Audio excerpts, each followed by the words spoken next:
The Harris family was excited about their vacation. They had been planning this trip for months, and the anticipation had been building up day by day.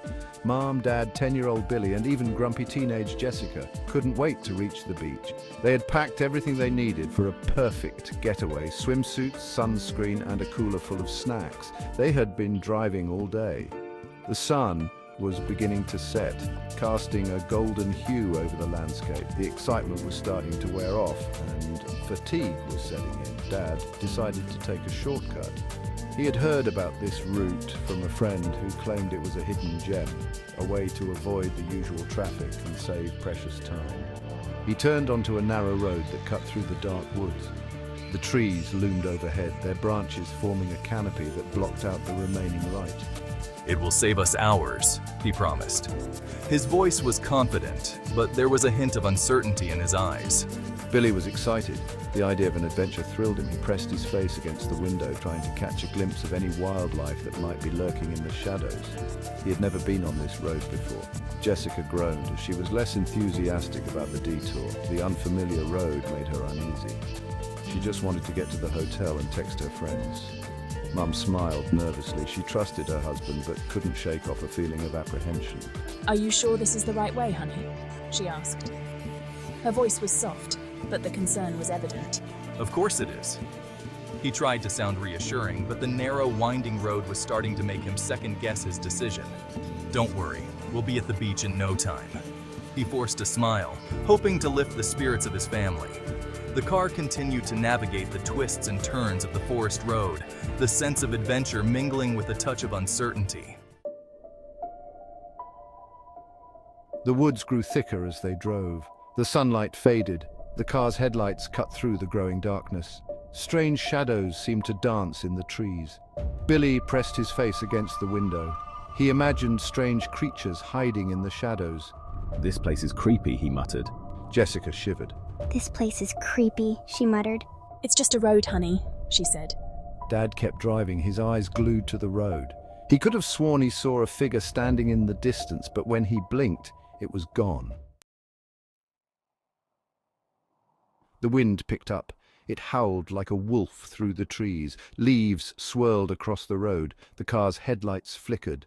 Billy jumped at every shadow that crossed their path. He thought he heard whispers coming from the woods. "This is starting to freak me out," he said. Jessica pulled her jacket tighter around herself. "This is starting to freak me out," she said. Mum's smile had vanished. She kept glancing nervously at Dad. He gripped the steering wheel tighter. He had a bad feeling in the pit of his stomach. The car slowed as they approached a sharp bend in the road. There, hanging from a low-hanging branch, was an old lantern. It swung gently in the breeze, casting an eerie glow on a wooden sign. The sign read, "Turn back." The writing was faded and scratched, but the message was clear. "What does that mean?" he asked. "It means we should get out of here," she said. Mom turned to Dad. "Maybe we should turn around," she suggested.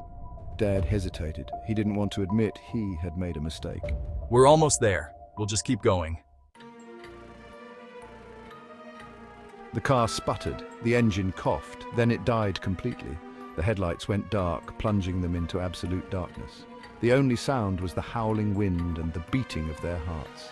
"Dad?" Billy's breath caught in his throat. "I want to go home." Narrator Jessica started to cry. Mum fumbled for her phone, but there was no signal. They were stranded. Dad tried the ignition again and again, but the engine wouldn't turn over. He slammed his fist against the steering wheel in frustration. "Great, just great." A strange silence fell over the woods. The wind died down, the trees stood still.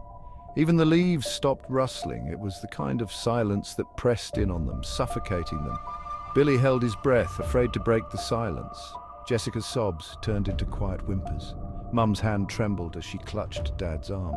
He could feel the blood pounding in his ears. He had a terrible feeling that something was watching them. Something unseen lurked in the darkness, just beyond the reach of their vision. Section 7, Faces in the Dark. Then they saw them. Faces. Pale, ghostly faces with eyes that burned like hot coals. They appeared in the darkness between the trees, their expressions filled with a chilling sadness and rage. They seemed to float, drifting closer to the car. Billy screamed. Jessica buried her face in her hands. Mom gasped in terror. Dad's blood ran cold. The faces moved closer, their eyes fixed on the terrified family trapped inside the car. They were surrounded. Section 8. A desperate escape. Dad knew they had to get out of there. The forest was no longer a place of refuge, but a trap closing in on them. Every rustle of leaves, every snap of a twig sent shivers down his spine. He could feel the presence of something sinister lurking in the shadows, watching their every move. He threw open the car door and pulled Mom out after him. The urgency in his actions was palpable, his hands trembling as he fumbled with the door handle. Mom's eyes were wide with fear, her breath coming in short, panicked gasps. They had no time to waste. "Run!" he shouted, his voice breaking the eerie silence of the night. The word echoed through the trees, a desperate command that spurred them into action.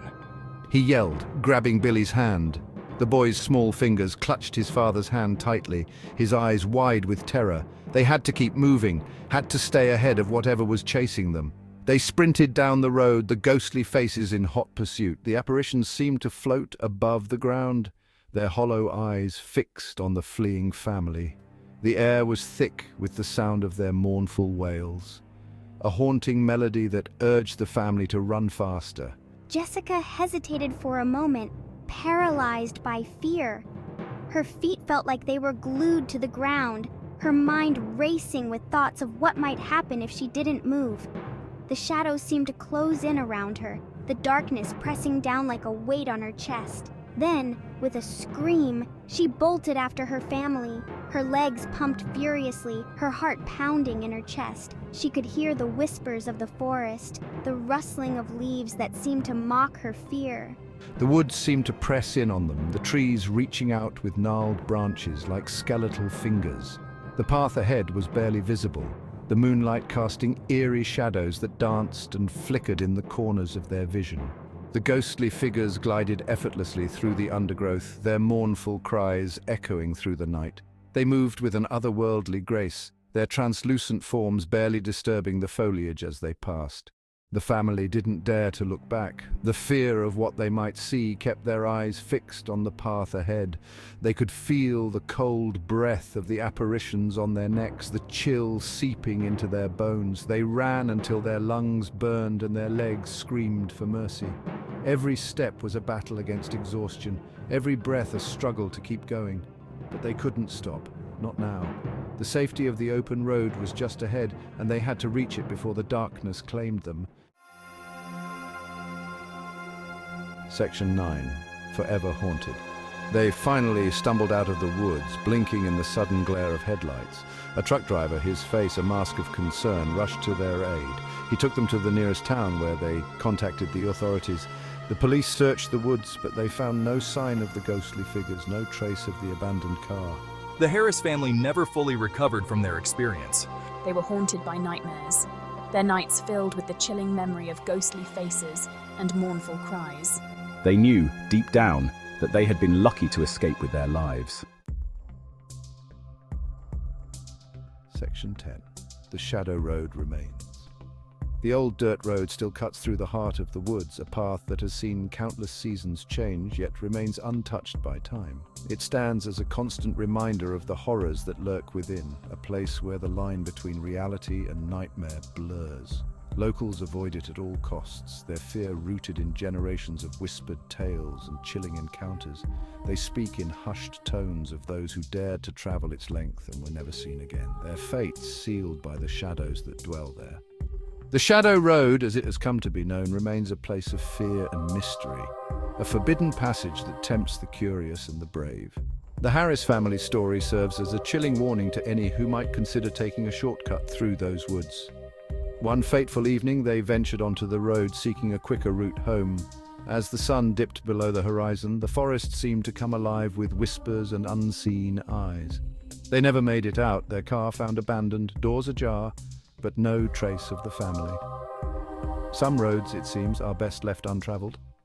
The Shadow Road is a place where darkness reigns, where the air is thick with secrets and the trees seem to watch your every move.